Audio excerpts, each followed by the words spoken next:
My mother-in-law ruined my wedding day. 3 years later, she begged for help. 3 years ago, my mother-in-law took the microphone out of the best man's hand in the middle of my wedding toast and read my bank statements out loud to 200 people. Last Tuesday, she called me at 9:40 at night, crying, and asked me to be the only thing standing between her and losing everything she had. I want to tell you what happened in the space between those 2 nights. Some of it, I understood the moment it happened. Some of it, I didn't understand until 11 months ago, when a lab in Columbus sent an envelope to the wrong house, and it landed on my kitchen counter instead of hers. Welcome to Dark Revenge. Every week here, we tell you a true story about someone who was underestimated by exactly the wrong person. A husband who thought his wife would never check the joint account. A sister who thought nobody remembered what they will use to say. A mother-in-law who thought a quiet daughter-in-law was a stupid one. Every story on this channel ends the same way. Not with shouting, not with anyone getting hurt, just with paperwork, patience, and a woman who finally had enough of being underestimated. If that's the kind of ending you come here for, subscribe now, because you are going to want to be here for this one. My name is Claire Whitfield. For the first 29 years of my life, I was Claire Bennett, and you need to know where that name comes from before any of this will make sense. I'm a certified forensic accountant. I work at a firm called Kessler & Voss on the 3rd floor of an old textile building on Vine Street in Cincinnati. My office window looks out at a parking garage instead of the river, which tells you exactly how senior I am and exactly how senior I'm not. Most days, my job is unglamorous. I read bank statements the way other people read novels. I look for the sentence that doesn't match the rest of the paragraph. A vendor paid twice, a signature that leans a different direction in March than it does in June, a number that's been rounded when it shouldn't have been. Companies hire me when they suspect someone on the inside is taking something they shouldn't. I've testified in 6 cases. I've never lost one. I got into this work because of a hardware store on Route 68 outside Xenia, Ohio, that doesn't exist anymore. My father, Walter Bennett, opened Bennett Hardware and supplied the year before I was born. He ran it with a man named Frank Doyle, his best friend since 10th grade, the kind of friendship where Frank came to every one of my birthday parties and my father was best man at his wedding. I grew up doing homework on a stool behind the register, counting nails into paper bags, memorizing the smell of cut lumber and WD-40. I was 11 when I noticed the register drawer didn't always match the tape. I was 12 when I mentioned it to my father, and he laughed and told me not to worry about grown-up things. I was 13 when the bank called our house on a Sunday afternoon, and I watched my father's face go the color of the drywall he sold. Frank had been skimming cash for 2 years and forging supplier invoices to cover the gaps. $61,000. When all the numbers finally got added up, which by then was 6 months too late to save anything. The store closed in November. We sold our house on Larchmont Drive in February. My mother, a 4th-grade teacher, picked up a second job tutoring on weekends. My father, who used to sing along to the radio while he restocked shelves, stopped singing. He apologized for almost a year straight for things that weren't his fault, in a voice that never fully came back to normal. Nobody in my family ever raised their voice about it. That was the part that stuck with me longer than the money did. We just got quieter and smaller and more careful. I promised myself, at 13, in a rental duplex on the wrong side of Xenia, that I would never again be a person things happened to without noticing. I started keeping a notebook that year. At first it was nothing. My allowance, who owed me $1, whether the corner store shorted my change. By college, it was a habit I couldn't turn off. By the time I got my certified fraud examiner credential at 26, it was a career. I tell you all of that because you need to understand something about me before you meet Vivian Whitfield. I don't get loud when I'm hurt. I get organized. I met Daniel Whitfield at a Chamber of Commerce mixer in a hotel ballroom that smelled like chafing dish shrimp 4 years ago this coming fall. He was standing near the dessert table looking like he'd rather be anywhere else, which I found more attractive than I want to admit. And when I asked him what his family's company made, he said, "Furniture, mostly. Occasionally my mother's opinion of my life choices." And I laughed so hard I had to set down my wine. Daniel is kind, steady, the kind of man who remembers which of your coworkers you don't like without you having to remind him twice. He was vice president of operations at Whitfield Home and Hearth, a furniture company his father Robert had built out of a two-man repair shop on Route 22 back in 1985. By the time I came into the picture, it was $14 million a year in revenue and 140 employees, and Robert Whitfield still walked the factory floor every morning at 7 to shake hands with the guys running the lathes. Daniel had one flaw I noticed early and underestimated badly. Around his mother, he went quiet in a way he never did around anyone else. Vivian Whitfield ran the Milrose Garden Club, sat on 2 hospital auxiliary boards, and had opinions about seating charts, side dishes, and daughters-in-law delivered in a tone so pleasant you almost missed the knife inside it. The first time I had dinner at the Whitfield house, she asked what I did for a living, and when I told her, she smiled and said, "Forensic accounting." How thrilling! I suppose someone has to go looking for who took what. I imagine you've had a lot of practice with that, growing up the way you did.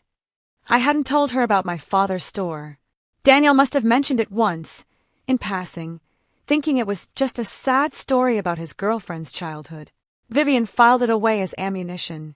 That was the first time I understood what kind of woman I was dealing with, and I want you to remember that feeling, because it comes back around later, in a much bigger way. We got engaged the following spring. In the 18 months between the ring and the wedding, Vivian inserted herself into decisions with the confidence of someone who believed the wedding was happening to her. She wanted final approval on the guest list. She mentioned prenups at 3 separate family dinners, always phrased as advice for young couples these days, never once looking at me while she said it. She hired her own photographer to shadow the wedding photographer we'd booked, just for family shots, dear, and never told us until the invoice showed up. Daniel apologized for her every time and did nothing to stop her. I told myself that was a problem for married life. I was wrong about the timeline. It was already a problem.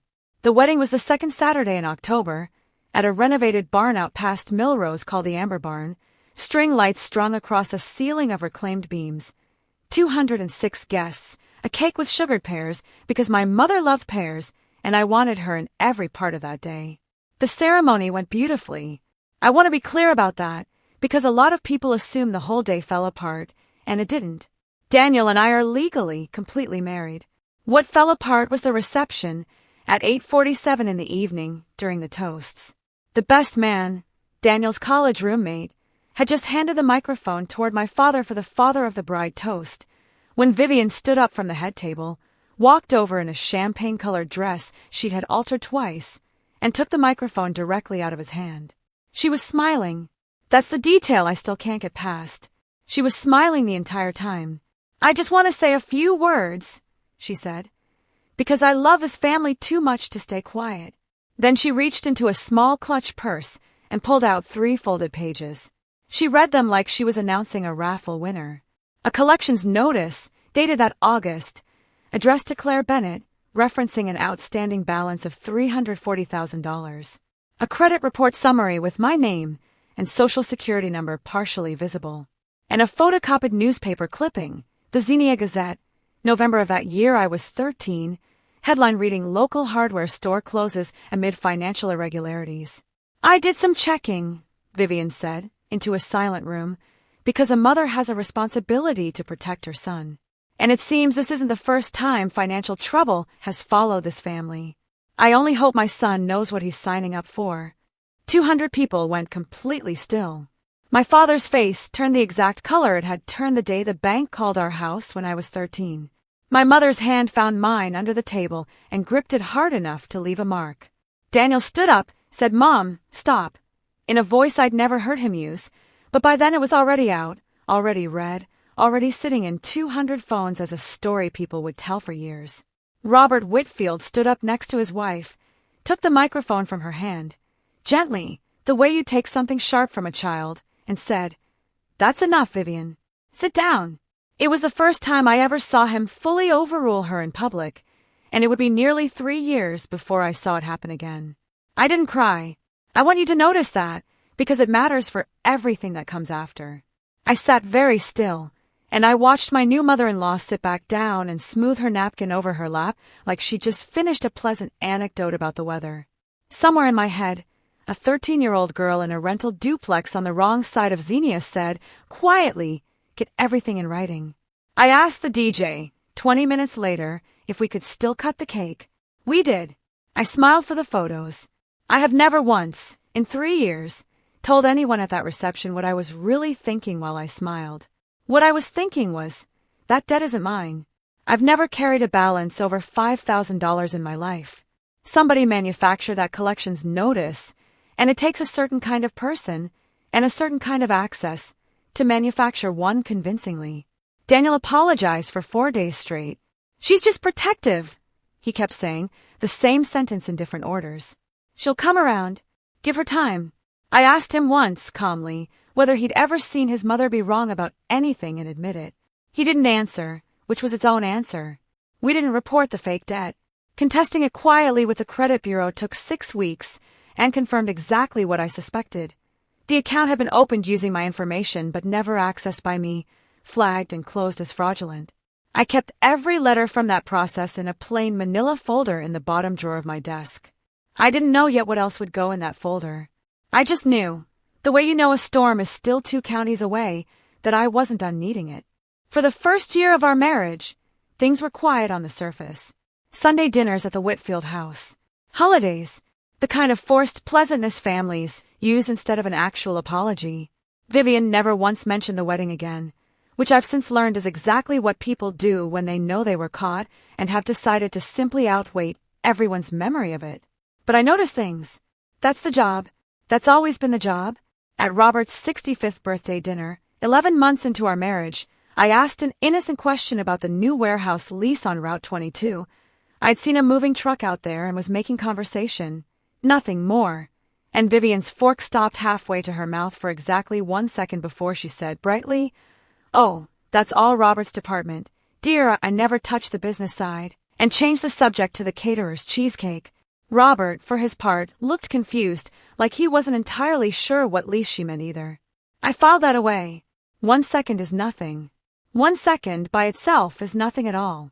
3 months later, at Thanksgiving, I learned the company's bookkeeper of 22 years, a woman named Doris Alden, had been let go without severance, without a party, without so much as a mention at dinner until I asked where she'd gone. "We restructured that position," Vivian said. Restructured is a word people use when they don't want you asking the next question. I asked the next question anyway. Vivian smiled at me the way she'd smiled at 200 wedding guests, and changed the subject again. At Christmas the following year, Vivian raised a toast to family loyalty and the people who understand what that word actually means, while looking directly at Preston Calloway, her late sister Marjorie's son, who by then had a company title, Director of Business Development, despite having never finished a business degree and having been employed, as far as I could tell, mostly in retail management before joining Whitfield Home and Hearth 18 months earlier. Daniel, the actual son, the vice president of operations who'd worked there since he was 22, got a nod and a "you too, of course." I watched his jaw tighten and say nothing, the family specialty. I started a second notebook that Christmas. Not for court, not yet even for myself, exactly. Just because 13-year-old me had learned a hard lesson about what happens to people who don't write things down. I'm a forensic accountant, and I had free access to public records that anyone can pull. Secretary of State filings, UCC liens, county recorder documents. Late one night that January, half out of habit and half out of something sharper, I searched Whitfield Home and Hearth vendor filings. One name came up I didn't recognize. Cross Creek Logistics, LLC, registered 11 months before my wedding, to a UPS store mailbox, Box 214 in Milrose. No website, no employees on any professional networking site, no physical address beyond that mailbox. And according to a public vendor payment disclosure filed with the state for a small business tax credit, Cross Creek Logistics had been paid $1.86 million over 6 years for freight consulting services. I want you to remember that mailbox number. It matters later. I didn't tell Daniel. Not yet. I told myself I needed more before I said anything that might blow up a marriage, a family, a company that fed 140 households. I drove to a diner outside Milrose one Saturday and had coffee with Doris Alden, the bookkeeper who'd been let go 2 years earlier. She was 81 now, sharp as a tack, and she'd been waiting, I think, for someone to finally ask. "I flagged that vendor to Robert 3 separate times," she told me, stirring sugar into coffee she didn't need sweetened. Cross Creek. No invoices with any actual freight numbers on them. Just round dollar figures, quarter after quarter. I told him something didn't add up. 2 weeks later, Vivian called me into her office instead of Robert's and told me the company was going in a different direction with its bookkeeping needs. She looked at me over her glasses, the exact way Ruth Adler from A Different Story might have looked at someone across a different kitchen table. I always wondered if anyone would come ask. That was the first hard reveal. It wasn't the last. 8 months after that coffee, Robert started dropping things. A coffee cup, twice, a set of keys, and his right hand developed a tremor he tried to joke about as getting old. His doctor referred him to a neurologist in Columbus, who, after a round of tests, recommended a hereditary genetic panel for the whole immediate family, since a rare inherited tremor condition ran in genetic clusters, and the doctor wanted a clearer family picture before finalizing Robert's treatment plan. Daniel did the cheek swab kit. So did Preston at Vivian's insistence.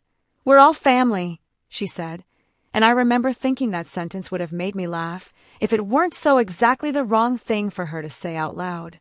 Robert asked me to help him organize the results when they came in, because I was the one who's good with paperwork, which is a sentence I've heard my entire adult life and never once minded. 11 months ago, the genetic counselor's cover letter came to the house, but the lab had transposed 2 house numbers on Cedar Ridge Lane, and it landed in my mailbox instead of Robert's. I drove it over immediately.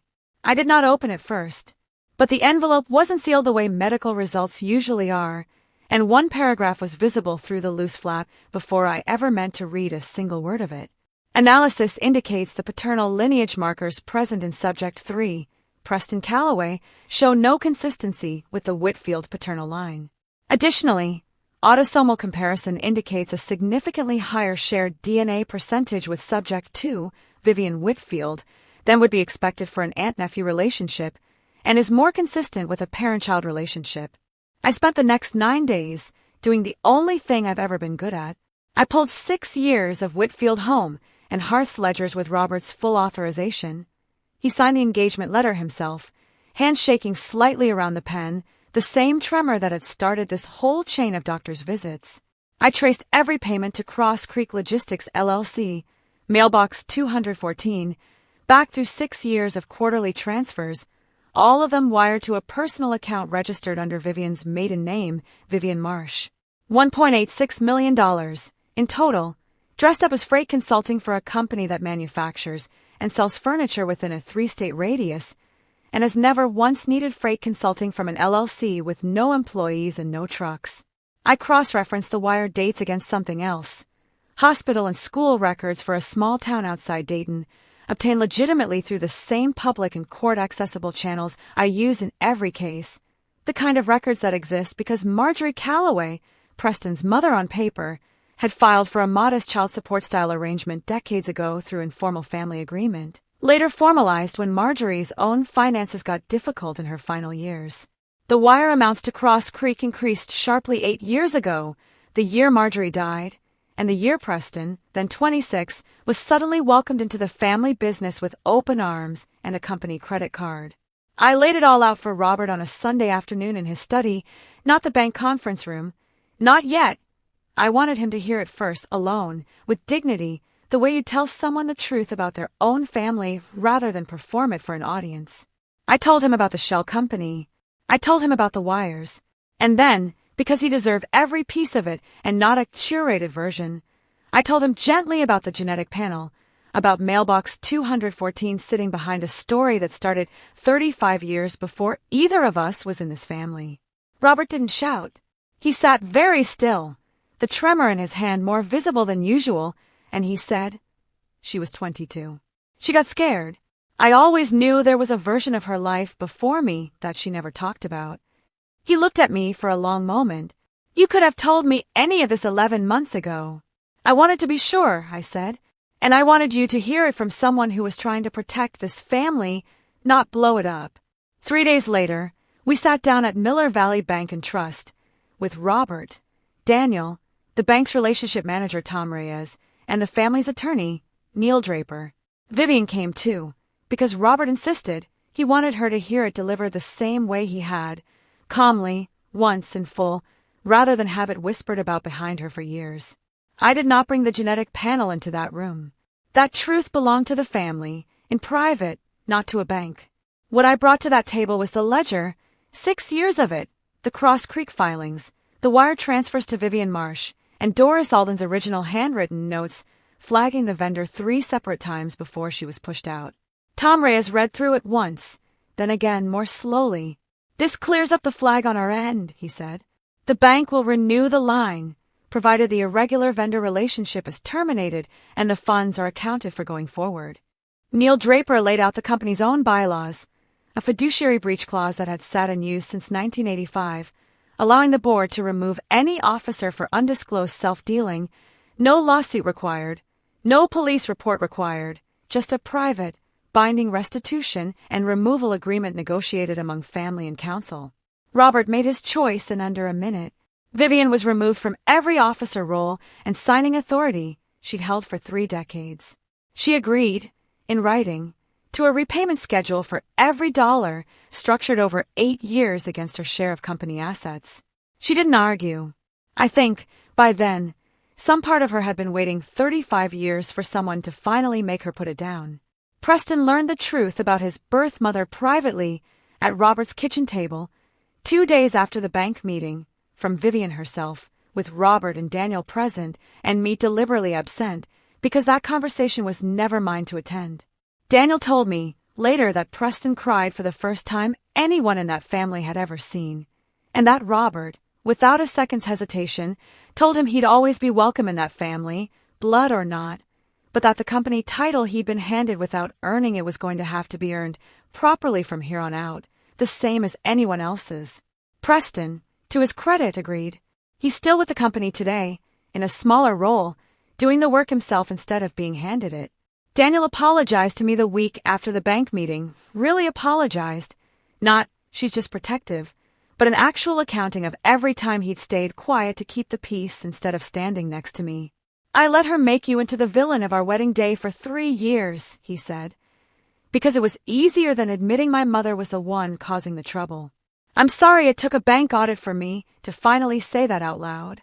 I believed him because I watched him mean it in the months that followed, the first time, in 3 years, that I saw him fully overrule his mother in a room, the way Robert had, once at our wedding.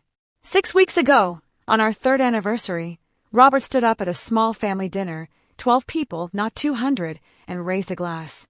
'I owe you a toast I should have given 3 years ago,' he said, looking at me. Claire didn't come into this family to take anything from it. She came in and found out who already had.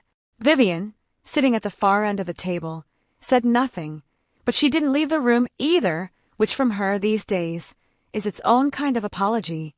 I still work at Kessler & Voss. I still have that manila folder, thicker now than it's ever been, in the bottom drawer of my desk, though I haven't needed to open it in weeks. Daniel and I are expecting our first child in the spring. Robert asked me, last month, to sit on the company's newly reformed audit committee, unpaid and formal but real, because he said he never wants to be the last person in the room to know what's happening to something he built with his own hands again. Preston sends me a Christmas card now. Vivian and I have not had a real conversation since the bank meeting, and I've made my peace with the fact that we may never have one. Some relationships don't get repaired. They just get accurately labeled, and then everyone moves forward with a clearer map. Here's what I've learned, and it's the only ending I know how to give you. Time doesn't reveal character. It just gives people more chances to show you who they already were. And the quietest kind of justice isn't the kind that makes noise. It's the kind that simply refuses to let a lie keep collecting interest. My mother-in-law spent 35 years protecting a secret and 3 years trying to make sure nobody would believe me if I ever found it. In the end, she wasn't undone by anger. She was undone by a ledger, a mailbox with a number on it, and a woman who never once stopped keeping records. If someone ruined the biggest day of your life and only came back around once you had something they needed, would you help them? Where would you draw the line and why? Tell me in the comments. I read every one of them. That's my story. 1 wedding toast, 1 manila folder, and a mother-in-law who never imagined the quiet daughter-in-law was the one person in the family actually paying attention. If this story kept you here till the end, you know what to do.